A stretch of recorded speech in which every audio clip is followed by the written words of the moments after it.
Hello, আসসালামু আলাইকুম। আজকে আমার জন্মদিন। প্রতি বছর জন্মদিনটা মোটামুটি পরিবারের সাথেই হেসে খেলে কাটানো হয়।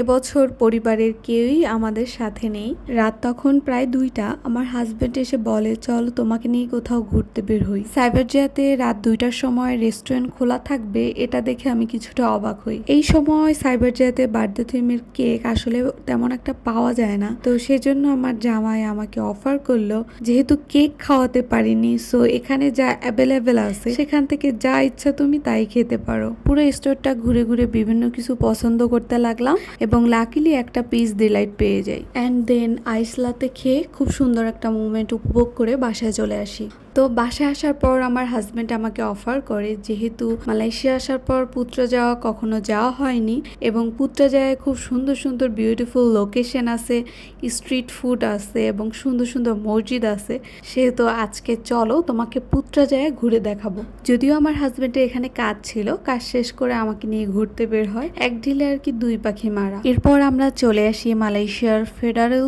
কোর্ট পুত্রজায়াতে। প্রথমে সেটাকে আমরা মসজিদ ভেবেছিলাম, পরে গুগলে রিসার্চ করে দেখতে পারলাম এটা হচ্ছে এখানকার ফেডারেল কোর্ট ফর জাস্টিস, যেটা এখানে ইস্তানা কেহাকিমান হাউস হিসেবে পরিচিত। এই বিল্ডিংটির ডিজাইন তাজমহল দেখে ইনফ্লুয়েন্সড হয়ে বানানো হয়। পুত্রজায়াতে প্রতিটা বিল্ডিংয়ের আর্কিটেকচারাল ডিজাইন খুবই ডিফারেন্ট অন্যান্য সিটির থেকে এবং সৌন্দর্য আপনারা নিজের চোখেই দেখতে পাচ্ছেন। পুত্রজায়াতে শুধু যে ল্যান্ডস্কেপ আর আর্কিটেকচারাল ভিউর জন্য আসবেন তা নয়, এখানে কিন্তু স্ট্রিট ফুডের জন্য খুবই বিখ্যাত। আর এই স্ট্রিট ফুডের স্টলগুলো মূলত রাতের দিকে ওপেন করা হয়। আপনারা যারা এখানে আসবেন, পুত্রজায়া লেক থেকে মলয় নৌকায় করে পুরো শহর ঘুরে দেখার অ্যাডভেঞ্চারাস অভিজ্ঞতা কিন্তু মিস করবেন না।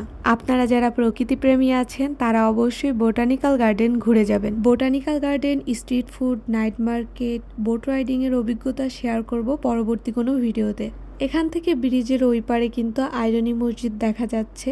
এই মসজিদটির মূল বিশেষত্ব হলো এটা আয়রন বা স্টিল দিয়ে তৈরি। তাছাড়াও এই মসজিদের আর্কিটেকচারাল বিউটি ভিজিটরদের কাছে প্রধান আকর্ষণ হিসেবে কাজ করে। তো আজকের মতো এখানেই শেষ করছি আমার মিনি বার্থডে ভ্লগ।